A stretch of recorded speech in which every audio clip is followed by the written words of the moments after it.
السلام علیکم دوستو.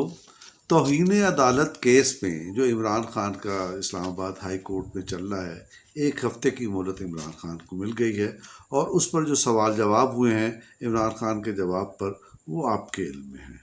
اب 2 سوالات اٹھ کھڑے ہوئے ہیں. پہلی بات تو یہ کہ آخر عمران خان میں اور ان کے مخالفین میں ایسا فرق کیا ہے کہ مخالفین کو کھڑے کھڑے نااہل قرار دے دیا جاتا ہے اور انہیں 1 ہفتے کی مہلت دی جاتی ہے. تو ایک تو ہمیں اس فرق کو واضح کرنا ہے کہ ایسا ہو کیوں رہا ہے، اور نمبر 2 یہ کہ 1 ہفتے کی جو مہلت ہے، کیا وہ عمران خان کے لیے نعمت ہے، زحمت ہے، یا ان کے گلے کا پھندا ہے. تو جو قانونی ماہرین ہیں، جو بہت سمجھدار قانونی ماہرین ہیں، ان کا خیال یہ ہے کہ یہ ان کے 1 ہفتے کی مہلت عمران خان کے گلے کا پھندا بن گئی ہے. کیسے؟ یہ سمجھنے کے لیے اس سیاسی پس منظر کو بھی پیش نظر رکھنا ہوگا جس میں عمران خان کے مخالفین نااہل ہوئے، اور اس کیس کو بھی سمجھنا ہوگا. دیکھیے، فرق کیا ہے عمران خان اور ان کے مخالفین میں.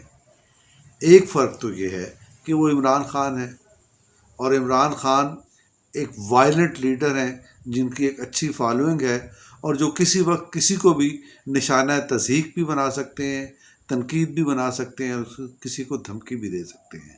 جبکہ ان کے مقابلے میں جو لوگ ہیں وہ سافٹ اسپوکن ہیں، وہ اس طرح سے بات نہیں کرتے.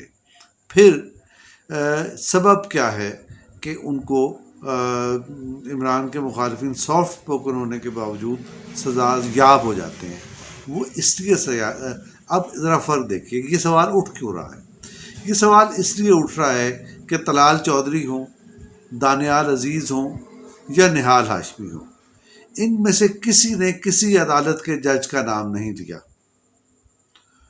ان میں سے کسی نے کسی کا نام لے کر کوئی دھمکی نہیں دی. علامتی باتیں ہوئیں. مثلا جو نہال ہاشمی کا جملہ ہے کہ وہ حساب لینے والے، ہم تیرا یوم حساب لے آئیں گے. اب یہ بڑی علامتی سی بات ہے، اور بڑی یوں کہیے کہ بات کہہ بھی دی اور نہ بات کہہ بھی دی، لیکن اس کو پکڑ لیا گیا، اور سرسری سماعت یا 1-2 سماعتوں کے دوران ہی ان لوگوں کو فارغ کر دیا گیا. اس سے ہوا کیا، یہ ہم آپ کو، یہ ایک بنیادی بات ہے یہ بتانے. اس کے مقابلے میں عمران خان کا کیس مختلف ہے. عمران خان نے جج کا نام لیا اور ان کو عبرت کی مثال بنانے کی دھمکی دی، اور یہ صرف اس بار نہیں دی، اس سے پہلے افتخار چودھری کو بھی دھمکی دے چکے تھے. تو اس طرح سے یہ کیس مختلف ہے. لیکن جب یہ عدالت نے اس پہ از خود نوٹس لے لیا، تو اس موقع پر عمران خان کی طرف سے بہت چالاکی کا مظاہرہ کرتے ہوئے کہا گیا کہ اگر کسی کو ان کے اس بیان سے تکلیف پہنچی ہے تو وہ معذرت کر لیتے ہیں. یہ ایک چالاکی پر مبنی جواب تھا جس کو عدالت نے مسترد کر دیا. اب عدالت نے مسترد کیا تو اس کے نتیجے میں ہوگا کیا؟ یہ بہت اہم اور غیر معمولی سوال ہے، اور یہی وجہ ہے ان کو وقت دینے کی. اور ایک وجہ یہ ہے کہ ان کو اس لیے وقت دے دیا گیا کہ وہ اپنا جرم تسلیم کریں. اپنا جرم کیسے تسلیم کریں؟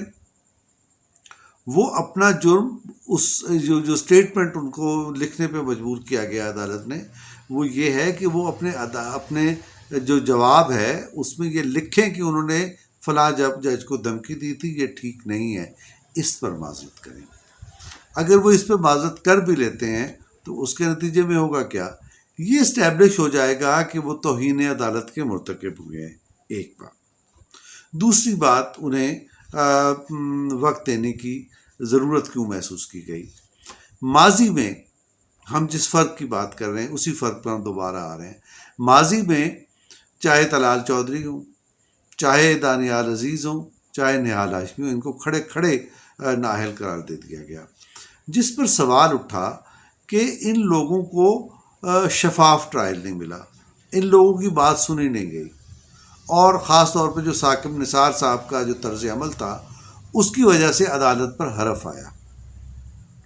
لہٰذا اب عدالت نے یہ سوچا ہے کہ ہم اس جو ماضی کی بھدی روایت ہے اس کو نہ برقرار رکھیں، بلکہ ملزم کو پورا موقع دیں، شفاف ٹرائل کا موقع دیں، اور اطمینان سے انہیں اپنا موقف بیان کرنے کا موقع دیا جائے۔ اس کے نتیجے میں جو ایک فائدہ ہم نے پہلے بھی آپ کو بتایا، آپ کو پھر بتاتے ہیں کہ اس کے نتیجے میں ملزم جو ہے وہ اپنا جرم تسلیم کرے گا۔ لیکن دوسری بات یہ ہے کہ جو ٹرائل کی بات ہے، شفاف ٹرائل کی بات ہے، تو اس سے ایک اچھی روایت جنم لے گی۔ عمران خان ہوں، نواز شریف ہوں، گیلانی صاحب ہوں، جس انداز میں ان کو نکالا گیا یہ بری روایت تھی۔ اس سے جمہوریت کو بھی نقصان ہوا، پاکستان کے عوام کو بھی نقصان ہوا، اور اس نقصان کا خمیازہ ہم اب تک بھگت رہے ہیں۔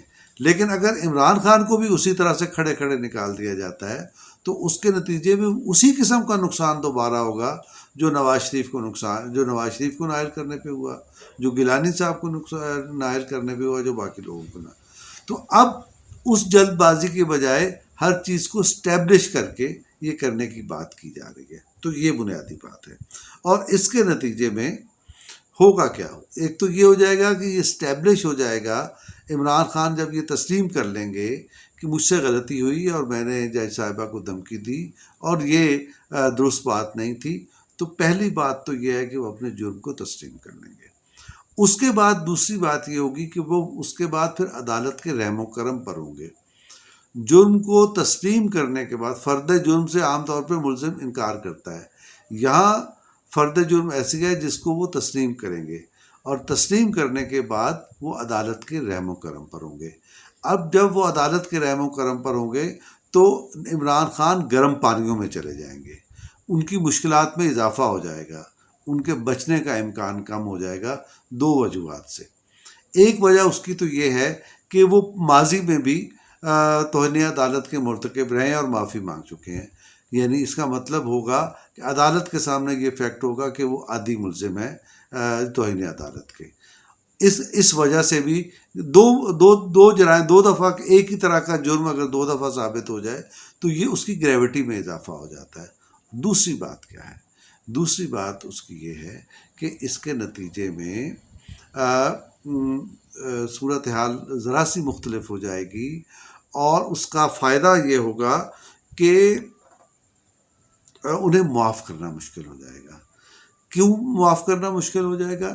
اس لیے بھی معاف کرنا مشکل ہو جائے گا کہ ان کے سیاسی مخالفین کو تو کوئی رعایت نہیں دی گئی، اس کے مقابلے میں عمران خان کو پوری رعایت دی گئی ماضی میں۔ تو اب کیا بار بار ایک ہی شخص کو ایک ہی جرم پر بار بار معاف کیا جائے؟ یہ عدالت کے لیے بہت مشکل ہو جائے گا، اور عدالت اگر یہ فیصلہ دے دیتی ہے ایک دفعہ ہائی کورٹ کا فل بینچ، تو اس کے بعد سپریم کورٹ میں بھی یہ فیصلہ پریویل ہوگا۔ تو اصل بات یہ ہے کہ عمران خان کو جو ایک ہفتے کی مہلت ملی ہے، دراصل اس سے وہ پھنس گئے ہیں، ان کی مشکلات میں اضافہ ہو گیا ہے اور ان کا بچنا مشکل ہو گیا ہے۔ آج کے لیے اتنا ہی، اس درخواست کے ساتھ کہ سیلاب زدگان کی بھرپور طریقے سے مدد کی جائے اور ان کے لیے دل کھول کر عطیات دی جائیں۔ اور دوسری درخواست یہ کہ درست خبریں اور ان کا پس منظر اور تجزیہ جاننے کے لیے آوازہ بائی فاروق عادل کو سبسکرائب کیجیے، لائک کیجیے، فارورڈ کیجیے۔ شکریہ۔